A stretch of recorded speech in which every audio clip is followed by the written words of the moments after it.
you're afraid of dolls, then you're in the wrong house. So they're definitely a big part of the family. I can't believe that, I used to collect these dolls by other artists, and now I am creating them. People go crazy for the zombie babies, especially. If the people who think it's strange, that's fine. Who's to say what's normal,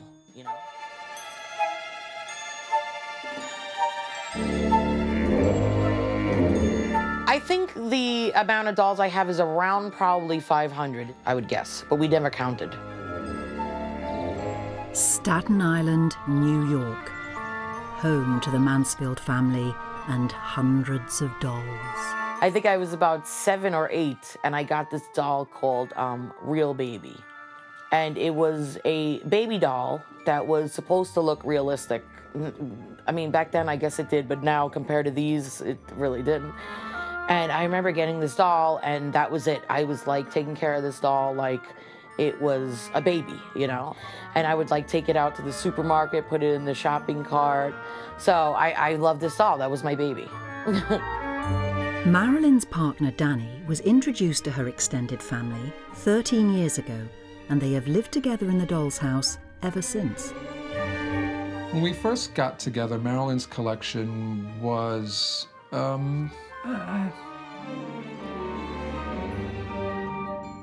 there were a lot of dolls. Marylin invited me to dinner.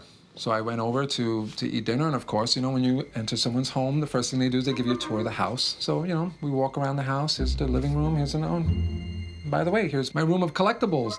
And I thought it was really cool that, she's passionate about something. And that's why I was like, you know what? I think this one's a keeper, because I probably wouldn't be with someone who didn't like the dolls. We're a package deal. Marylin's 2 children, Skylar and Damien, have lived in the doll's house since they were babies. When people first walk in, I give them like a pre-warning. I'm like, if you're afraid of dolls, then you're in the wrong house.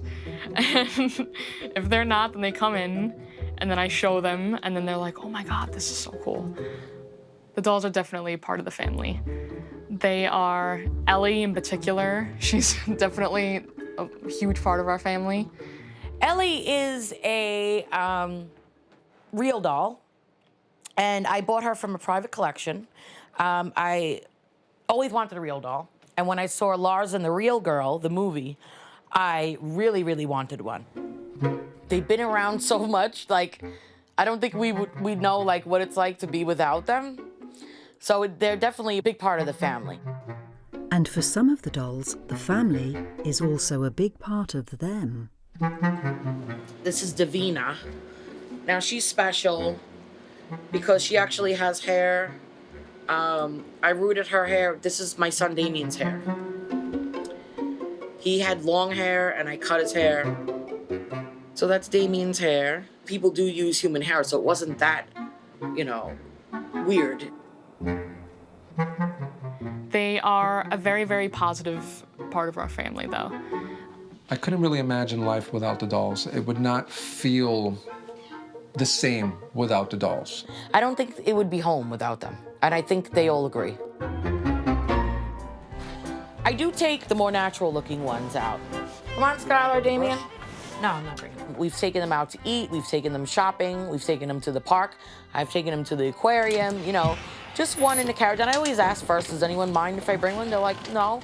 And they'll push the stroller. They'll, my husband will carry the car seat, But just makes me happy. I like to push the stroller. Just take a fake baby out. The reaction from people when we do take a doll out with us is always, they're amazed at how realistic the doll looks. Hello. Hi. You want to see my baby? Yes, I do. Oh my God. Real. You want to hold? Sure. Oh, cute. Oh my God.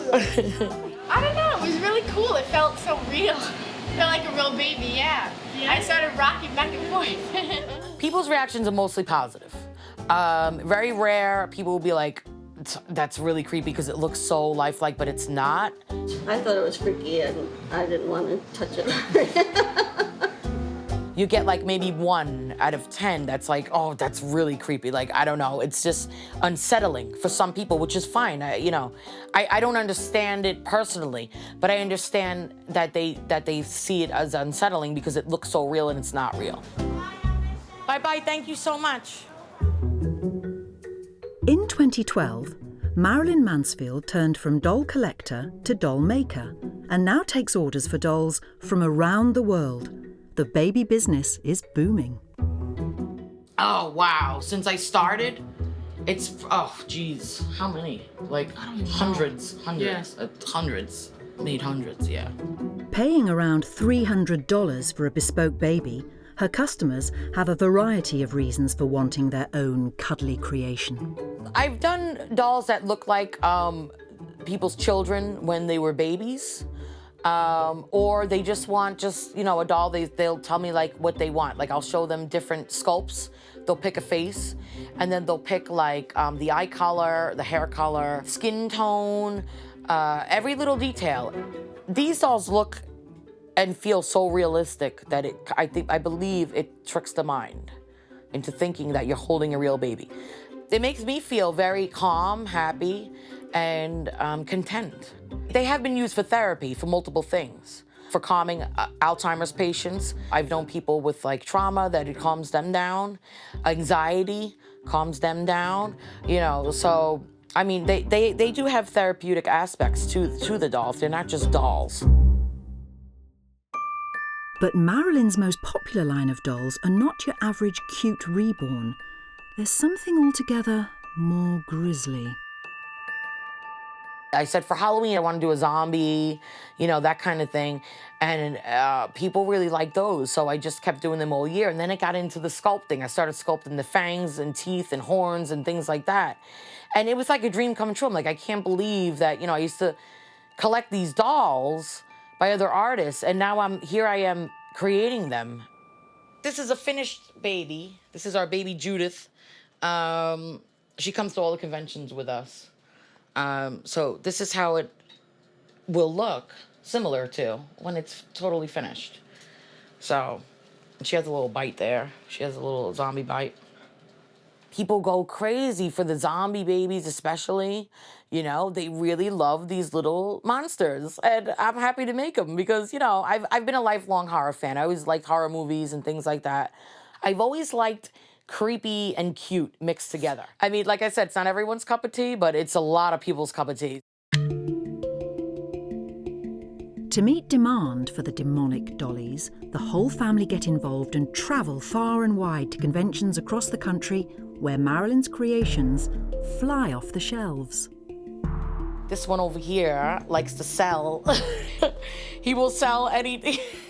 When I get started, I could sell anything. So Just put it in front of me and I'll sell it.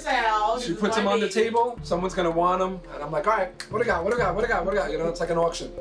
I just start selling all the dolls, and she's actually gotten angry at me because I've sold dolls that she was attached to, and then afterwards when we're leaving, we're packing up, she says, oh, I can't believe we sold that one, and I'm like, it was for sale. He was there, somebody wanted him, so what am I gonna do? We view them as art forms. We obviously know that they are dolls. We're not oblivious to that fact or anything. You can take the same sculpt and parts and have 10 artists work on them and they'll all look different. It's definitely an art form. Instead of a flat canvas, our canvas is the doll. I always say, I'm living a dream come true over here. If you told me that I'd be, when I was little, one day you're gonna be grown up and you're gonna, make dolls and play with dolls and people will wanna record you doing it, I would have been like, yeah, right, But it happened and I'm totally glad and grateful. I mean, I love it, Each layer of paint has to be baked on. So the doll parts go in an oven.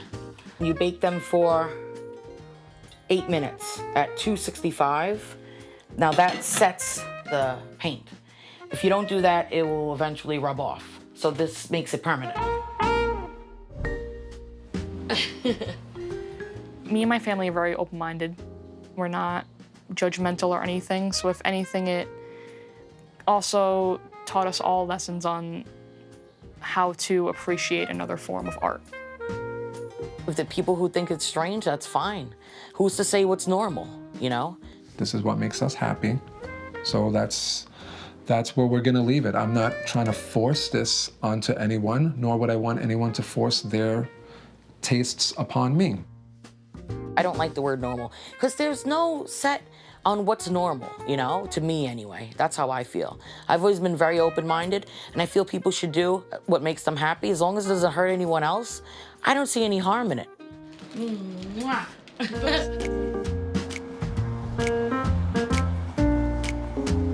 I'm not filling any void. I just enjoy pushing a stroller with the baby in it. I made a doll for a woman who lost a baby and it helped her. I'm not saying it worked for everyone, but for this particular woman, it helped her, so. Different tastes for different people, you know? We're not hurting anybody with our particular tastes. The person that might think this is weird might have their own particular taste that I won't agree with. And, you know, live and let live. The dolls definitely bring us together as a family. We're always kind of together because we're always working together. It did start out as my thing, but it turned into a family thing. And that was the coolest thing about it because, you know, we do this all together. I'm very proud of my wife, Marilyn. She's a very unique artist and great mother who's been able to turn a passion into a flourishing business. We really enjoy this stuff. I just can't picture our lives without it.